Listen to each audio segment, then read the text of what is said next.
ప్రభునందు ప్రియులారా, ప్రియ దేవుని బిడ్డలారా, ప్రభు నామములో మీ అందరికి కూడా శుభాభివందనాలు తెలియజేస్తున్నాను. ఈరోజు 17వ తారీఖు 5వ నెల 2026 సంవత్సరం ఆదివారం నాడు దేవుడు తన వాక్యాన్ని ధ్యానించడానికి ఇచ్చినటువంటి కృపను బట్టి దేవునికి స్తుతులు స్తోత్రాలు చెల్లిస్తూ ఉన్నాను. ప్రియులారా, ఈరోజు సువార్త పాఠము మత్తయి శుభవార్త 28వ అధ్యాయము 16వ వచనం నుండి 20వ వచనం వరకు. 11 మంది శిష్యులు యేసు తమకు నిర్ణయించిన గలిలయలోని కొండకు వెళ్ళిరి. వారు ఆయనను చూచి ఆయనకు మ్రొక్కిరి, కానీ కొందరు సందేహించిరి. అయితే యేసు వారి వద్దకు వచ్చి, పరలోకమందును భూమి మీదను నాకు సర్వాధికారం ఇవ్వబడి ఉన్నది, కాబట్టి మీరు వెళ్ళి సమస్త జనులను శిష్యులుగా చేయుడి. తండ్రి యొక్కయు కుమారుని యొక్కయు పరిశుద్ధాత్మ యొక్కయు నామములోనికి వారికి బాప్తిసమిచ్చుచు, నేను మీకు ఏ ఏ సంగతులను ఆజ్ఞాపించుతునో వాటినన్నిటినీ గైకొనవలనని వారికి బోధించుడి.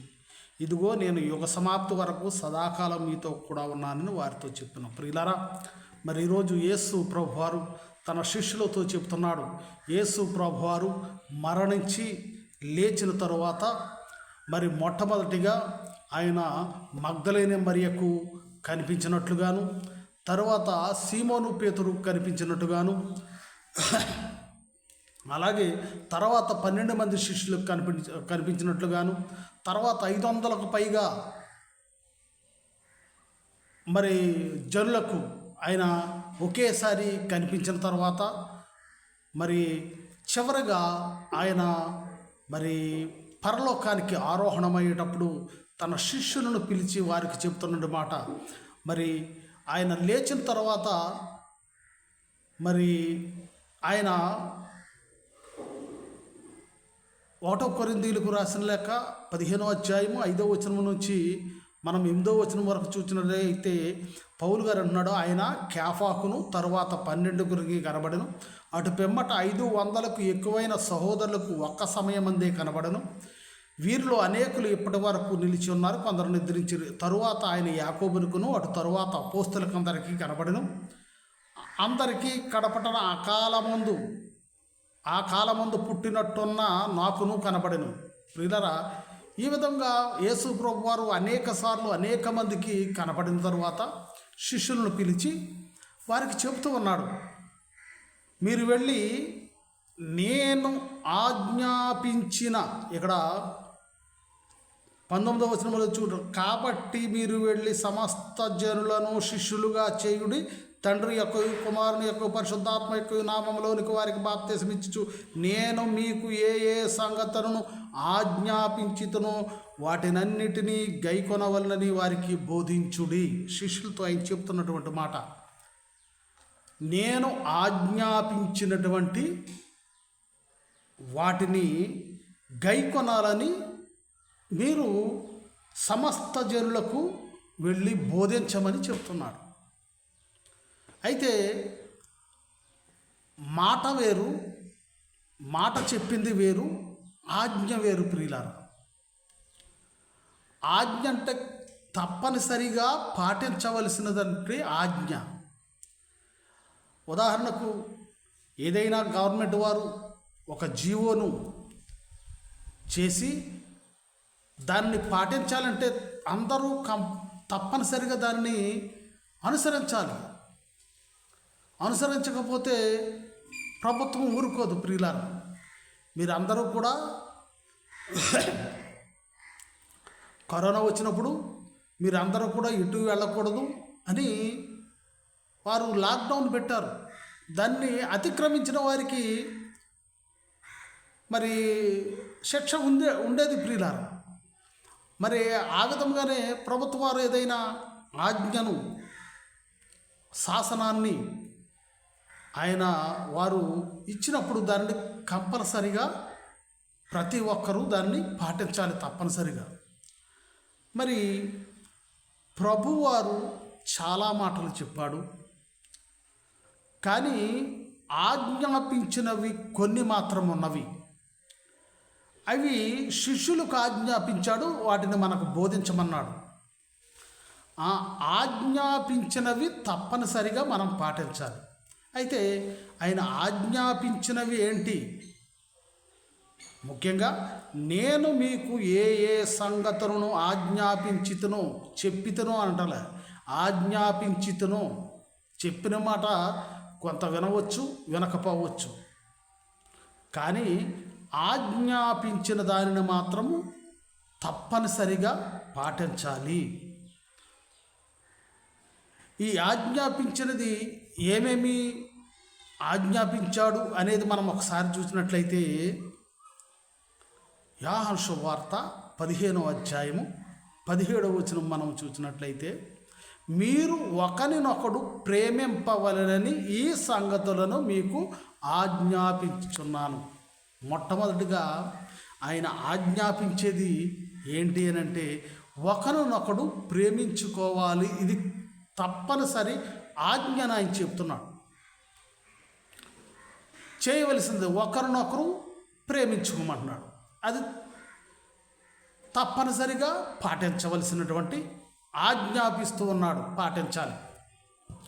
ఇంకా రెండవదిగా ఆయన ఆజ్ఞాపించేది ఏంటి అనేది మనం ఒకసారి చూసినట్లయితే 1 తిమోతి 6వ అధ్యాయము 17వ వచనము నుండి 19వ వచనం వరకు మనం చూసినట్లయితే, ఇహమందు ధనవంతులైన వారు గర్విష్ఠులు కాక అస్థిరమైన ధనమునందు నమ్మిక ఉంచగా సుఖముగా అనుభవించుటకు సమస్తమును మనకు ధారాళముగా దయచేయు దేవుని యందే నమ్మికయించుడని ఆజ్ఞాపించుము. ఇంకను వారు వాస్తవమైన జీవమును సంపాదించుకొని నిమిత్తము రాబో కాలమునకు మంచి పునాది తమ కొరకు వేసుకొనుచు మేలు చేయువారును సత్క్రియలు అను ధనము గలవారును ఔదార్యము గలవారును తమ ధనములో ఇతరులకు పాలిచ్చువారునై ఉండవలన వారికి ఆజ్ఞాపించుము అని చెప్తున్నాడు. మొట్టమొదటిగా ఆయన ఒకరినొకరు ప్రేమించుకోమని ఆజ్ఞాపిస్తూ ఉన్నాడు. రెండవదిగా ఆయన ఆజ్ఞాపించేది ఇహలోక ధనాన్ని దాని యందు నమ్మిక ఉంచకుండా ఆ ధనాన్ని ఇచ్చేటటువంటి దేవుని యందే నమ్మిక ఉంచాలని ఆజ్ఞాపిస్తున్నాడు. 17వ వచనం 1 తిమోతి 6:17 వచనము.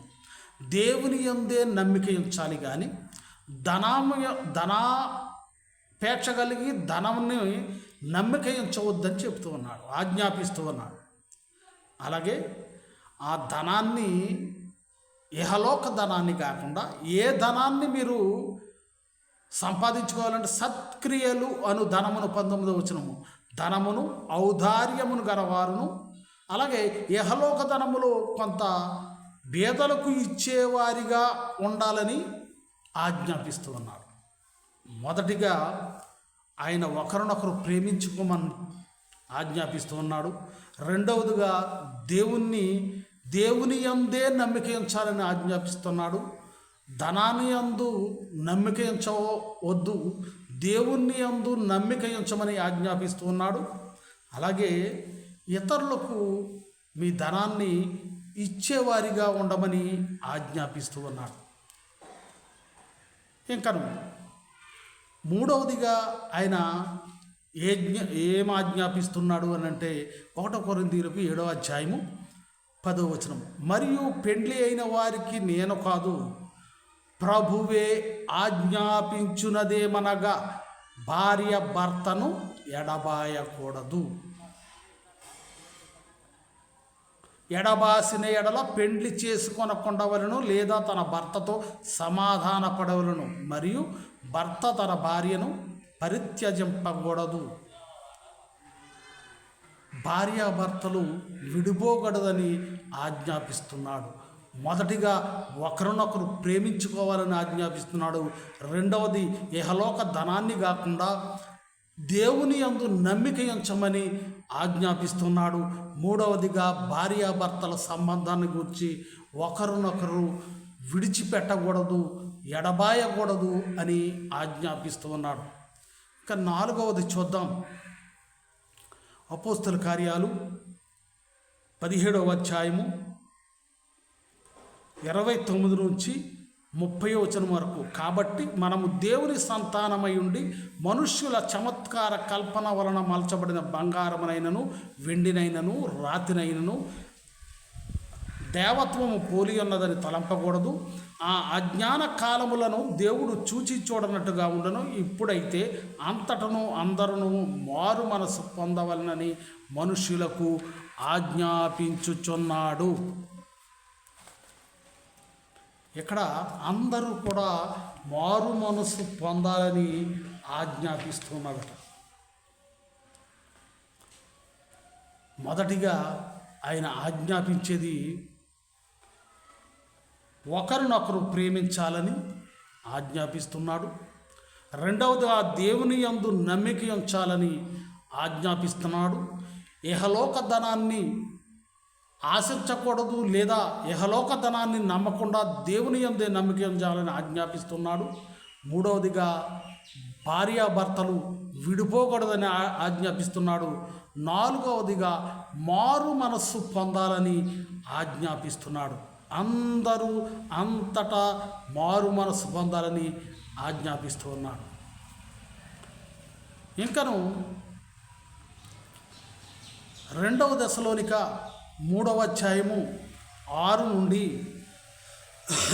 12 వచనాల వరకు చూసినట్లయితే, సహోదరులారా, మా వలన పొందిన బోధన ప్రకారముగా అక్రమముగా నడుచుకొని ప్రతి సహోదరుని యొద్ద నుండి తొలగిపోవలనని ప్రభు అయిన యేసుక్రీస్తు పేరట మీకు ఆజ్ఞాపించుచున్నాము. ఇక్కడ ఎలాగా ఒకరినొకరు ప్రేమించుకోవాలి, కానీ అక్రమముగా నడుచుకొను వారి యొద్ద నుండి తొలగిపోవాలని ఆజ్ఞాపిస్తూ ఉన్నాడు. ఇంకను 7వ వచనం, ఇది ఎలాగూ మమ్మను పోలి నడుచుకొనవలనో మీకే తెలియను. మేము మీ మధ్యన అక్రమంగా నడుచుకొనలేదు, ఎవరి యొద్దను ఉచితముగా ఆహారం పుచ్చుకొనలేదు. మేము మీలో ఎవనికి భారముగా ఉండకూడదని ప్రయాసముతోనూ కష్టముతోనూ రాత్రింబవళ్ళు పనిచేయుచు జీవనము చేసితిమి. మీరు మమ్మును పోలి నడుచుకొనవలనని మమ్మును మేము మాదిరిగా కనపరుచుకొనుటకే ఇలాగూ చేసితిమి, కానీ మాకు అధికారము లేదని చేయలేదు. మరియు మేము మీ యొద్ద ఉన్నప్పుడు ఎవడైనాను పని చేయనల్లని ఎడల వాడు భోజనము చేయకూడదని మీకు ఆజ్ఞాపించితిమి గదా. ఇక్కడ మరొకటి చెప్తున్నాడు. తప్పు చేసేటటువంటి వారు, అక్రమంగా నడుచుకునేటటువంటి వారి యొద్ద నుండి తొలగిపోమని ఆజ్ఞాపిస్తున్నాడు. అదే విధముగా పని చేయకుండా ఊరికనే కూర్చుని తిని ఎవరు పెడతారో, ఎవరిని దోచుకోవాలనేటువంటి ఆలోచనతో ఉన్నటువంటి వారికి అలా ఉండకూడదని ఆజ్ఞాపిస్తున్నాడు. పని చేయాలని ఖచ్చితంగా చెప్తున్నాడు. 11వ వచనం, మీరు కొందరు ఏ పనియూ చేయక పరుల జోలికి పోవచ్చు అక్రమంగా నడుచుకొనుచున్నారని వినుచున్నాము. అట్టి వారు నెమ్మదిగా పనిచేయచ్చు సొంతముగా సంపాదించిన ఆహారము భుజింపవలనని మన ప్రభు అయిన యేసుక్రీస్తు పేరట వారిని ఆజ్ఞాపూర్వకముగా హెచ్చరించుచున్నాము. ఇది ఈ రోజుల్లో చాలామందికి నేర్చుకోవలసినటువంటి అంశం. ప్రియులారా, పని చేయాలి. ప్రతి ఒక్కరు కూడా పని చేయాలి, కష్టపడి పని చేయాలి, పని చేసి భోజనము చేయాలి. అంతేగాని అక్రమముగా సంపాదించాలి, అక్రమముగా పని చేయకుండా రావాలి, దానిని మనము తినాలి అనుకోకూడదని ఆజ్ఞాపిస్తూ ఉన్నాడు. ప్రియులారా, దేవుడు తప్పనిసరిగా చేయవలసినటువంటి పనులను కొన్నిటిని నీ ముందు నా ముందు ఉంచుతున్నాడు. ఇహలోక జీవితంలో మనము తప్పనిసరిగా పాటించవలసినటువంటి విషయాలను ఆయన మనకు బోధిస్తూ ఉన్నాడు. మొదటిగా ఆయన ఒకరినొకరు ప్రేమించుకోండి ఆజ్ఞాపిస్తున్నాడు. అలాగే దేవుని యందు నమ్మిక ఉంచాలని ఆజ్ఞాపిస్తున్నాడు. ధనమయందు నమ్మిక ఉంచకూడదని ఆజ్ఞాపిస్తున్నాడు. భార్యాభర్తలు విడిపోకూడదని ఆజ్ఞాపిస్తున్నాడు. అందరూ అంతటా మారు మనసు పొందాలని ఆజ్ఞాపిస్తున్నాడు. అక్రమంగా నడిచేటటువంటి వారి యొద్ద నుండి అనగా దుష్టుల యొద్ద నుండి తొలగిపోవుడి అని ఆజ్ఞాపిస్తున్నాడు. ప్రతి ఒక్కరూ కష్టపడి పని చేయాలని ఆజ్ఞాపిస్తున్నాడు. నిర్గమకాండము 35:1-2 విశ్రాంతి దినమును పాటించాలి. మోషే ఇశ్రాయేలుకు సర్వ సమాజమును పోగు చేసి మీరు చేయనట్టుగా యెహోవా ఆజ్ఞాపించిన విధులు ఏవనగా 6 దినములు పనిచేయను, 7వది మీకు పరిశుద్ధ దినము, అది యెహోవా విశ్రాంతి దినము, దానిలో పనిచేయవాడు ప్రతి వారును మరణశిక్ష నొందును అని విశ్రాంతి దినాన్ని పాటించమని ఆజ్ఞాపిస్తున్నాడు. ఇంకా లోక శుభవార్త 5వ అధ్యాయము 14వ వచనములు. అప్పుడు నీవు లోక శుభవార్త 5వ అధ్యాయము 14వ వచనము. అప్పుడు ఆయన నీవు ఎవరితోనూ చెప్పక వెళ్ళి వారి సాక్షార్థమై నీ దేహమును యాజకును కనపరుచుకొని నీవు శుద్ధుడమైనందుకు మోషే నియమించినట్టు కానుకను సమర్పించుమని ఆజ్ఞాపించను.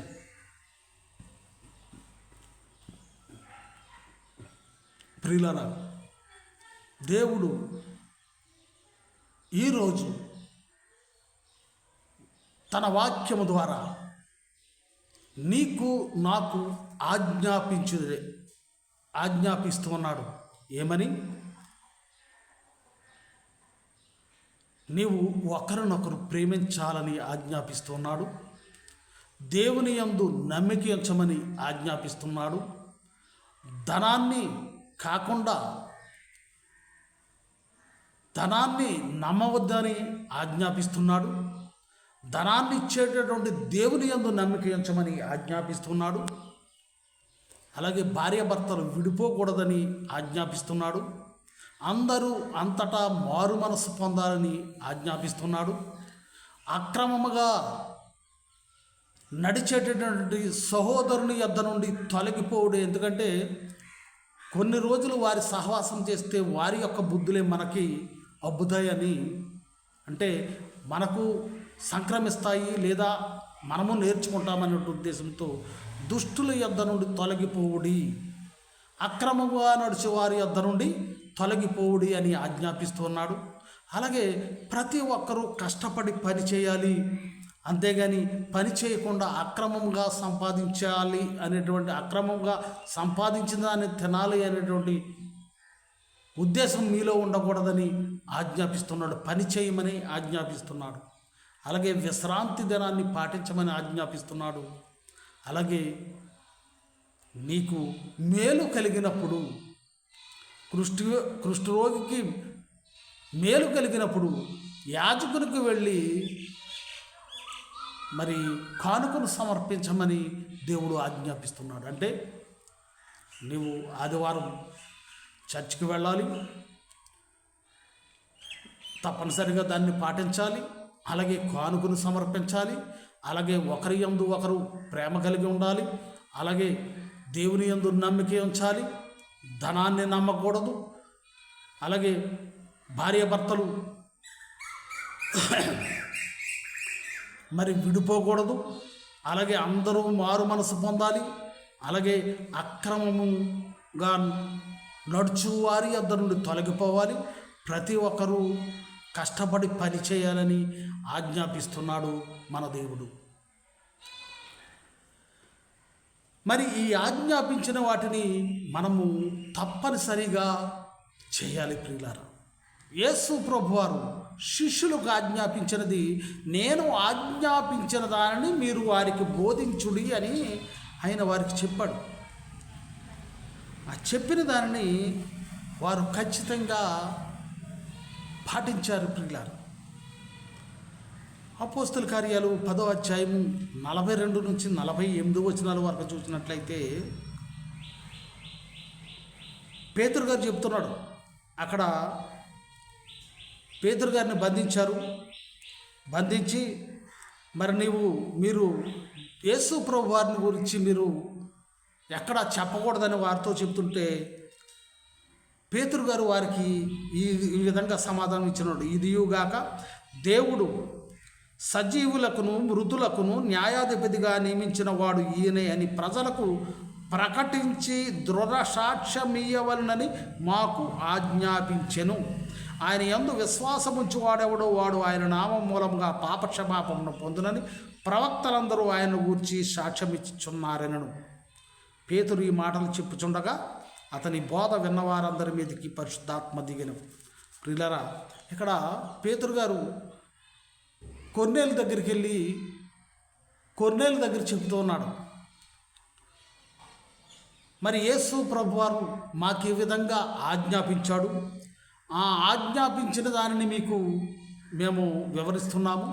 ఆయన యందు విశ్వాసముంచి మీరు బాప్తిసం 48వ వచనంలో యేసుక్రీస్తునందు వారు బాప్తిసం పొందవలన ఆజ్ఞాపించెను.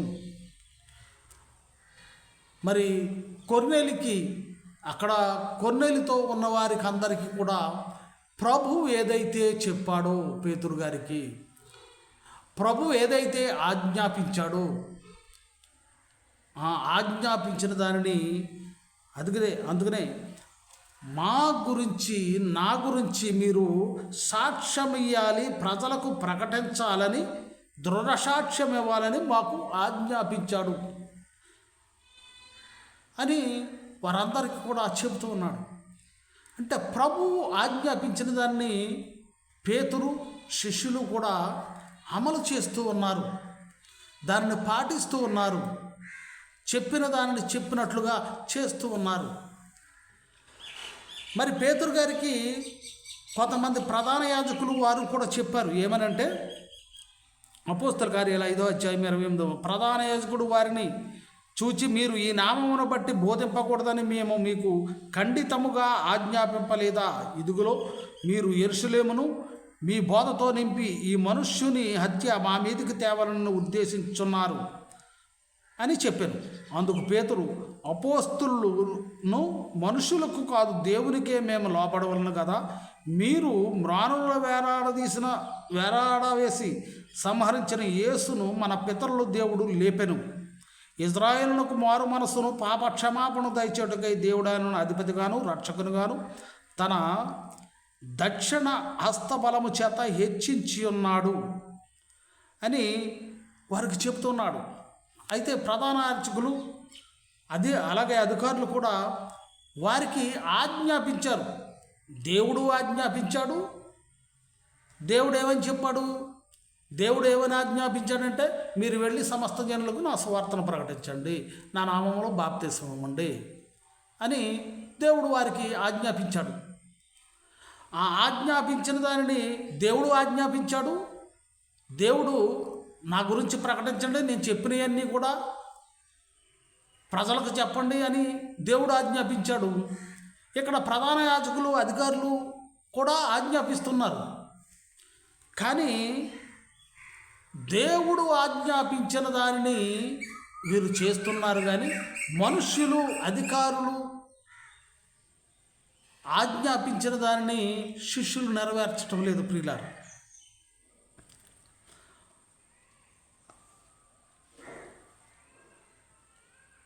40వ వచనం, వారు అతని మాటకు సమ్మతించి అపోస్తులను పిలిపించి కొట్టించి యేసు నామమును బట్టి బోధింపకూడదని ఆజ్ఞాపించి వారిని విడుదల చేసిరి.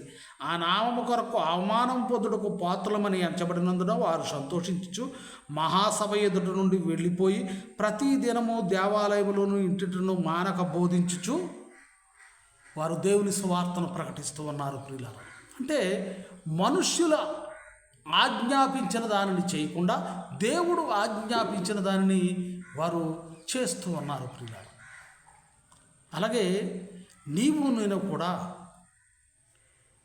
ఈ లోక అధికారులు కానీ ఈ శరీరము ఆజ్ఞాపించినటువంటి దానిని కానీ మనము నెరవేర్చకుండా దేవుడు చెప్పిన దానిని, దేవుడు ఆజ్ఞాపించిన దానిని, దేవుడు ఖచ్చితంగా ఇవి చేయమని ఆజ్ఞాపించినటువంటి వాటన్నిటిని కూడా మనము చేయాలి. పేతురు అలాగే శిష్యులు కూడా ప్రభువారు వారికి ఏదైతే ఆజ్ఞాపించారో దానిని వారు నెరవేర్చారు. మరి మత్తయి శుభవార్త 1వ అధ్యాయం 24వ వచనంలో కూడా యేసేపు దూత తనకు ఆజ్ఞాపించిన ప్రకారము చేసెను అని వ్రాయబడి ఉంది. అలాగే ఆదికాండము 7వ అధ్యాయము 5వ వచనము చూసినట్టు యెహోవా ఆజ్ఞాపించిన ప్రకారము నోవాహు యావత్తు చేసెను. అందుకనే నోవాహు వారి కుటుంబము రక్షింపబడింది ప్రియులారా.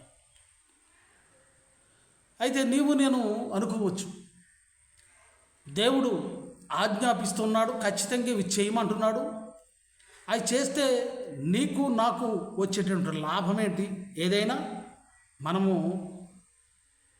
మనకు ఉపయోగపడితే కానీ దాన్ని చేయము.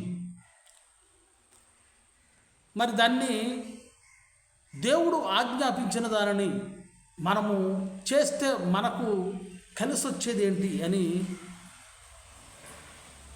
మానవ సంబంధులుగా మనము ఆలోచిస్తాము. అందుకనే దేవుడు చెప్తున్నాడు ద్వితీయోపదేశకాండము 28వ అధ్యాయము 1వ వచనంలో, నీవు నీ దేవుడైన యెహోవా మాట శ్రద్ధగా విని నేను నీకు ఆజ్ఞాపించుచున్న ఆజ్ఞలన్నిటినీ అనుసరించి నడుచుకున్న ఎడల నీ దేవుడైన యెహోవా భూమి మీద ఉన్న సమస్త జనముల కంటే నిన్ను హెచ్చించును, అందరికంటే నీవు హెచ్చింపబడతావు. నీ దేవుడని యెహోవా మాట విన్న ఎడల ఈ దీవెనలు నీ మీదకి వచ్చి ప్రార్థించును. నీవు పట్టణంలో దీవింపబడదు, పొలములో దీవింపబడదు. నీ గర్భఫలము, భూఫలము, నీ పశువుల మందలు, దుక్కుడెద్దులు, నీ గొర్రె మేక మందలు దీవింపబడను. నీ గంపయు పిండి పిసుకు తొట్టియు దీవింపబడను. నీవు లోపలికి వచ్చినప్పుడు దీవింపబడదు, వెలుపలకు వెళ్ళినప్పుడు దీవింపబడదు.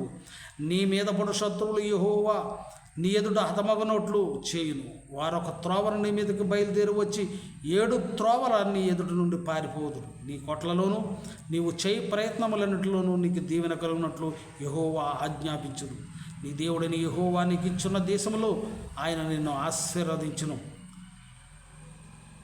అలాగే భూ ప్రజలందరూ కూడా మరి నిన్ను చూచి భయపడతారని, నీ గర్భఫలము ఆశీర్వదింపబడద్దని, నీ కొట్లలో ధాన్యము సమృద్ధిగా ఉంటుందని, అలాగే నీవు అప్పు ఇచ్చేవాడిగా ఉంటావు కానీ అప్పు తీసుకునేవాడిగా ఉండవని, అలాగే అనేక జనములకు నీవు అప్పిస్తావు కానీ అప్పు చేయవని,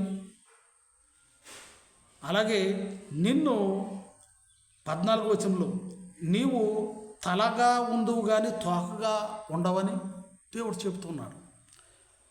దేవుడు ఆజ్ఞాపించినవి క్రమముగా తప్పనిసరిగా మనం పాటించినట్లయితే దేవుడు ఈ దీవెనలన్నీ కూడా ఇస్తాడు. ఒకవేళ నువ్వు పాటించకపోతే శాపాలు కూడా క్రింది వచనాల్లో మనం చూడవచ్చు ప్రియులారా.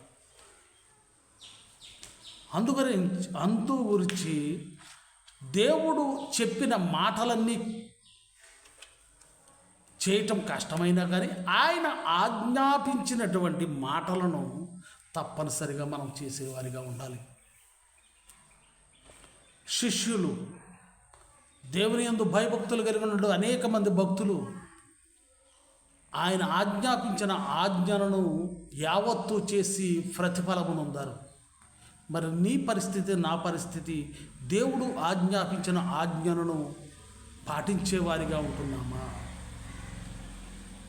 ఈరోజు నీతో నాతో సూటిగా చెప్తున్నాడు. మరొకసారి మనం గుర్తు చేసుకుందాం.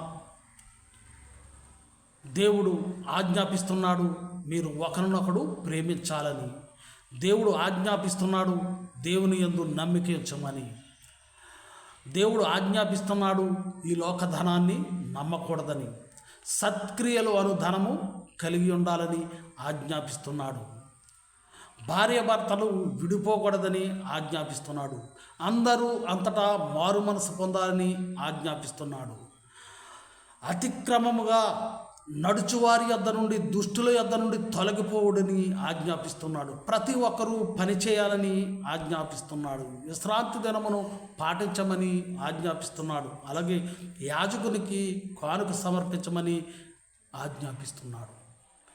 దేవుడు ఆజ్ఞాపించిన ఆజ్ఞలను మనము తప్పనిసరిగా పాటించి, దేవుడు ద్వితీయోపదేశకాండము 28:1-14 చెప్పినట్లుగా ఆయన దీవెనలన్నీ కూడా పొందుకుందాం. దేవుడు ఈ కొద్ది మాటలు దీవించునుగాక. అందరికీ వందనాలు.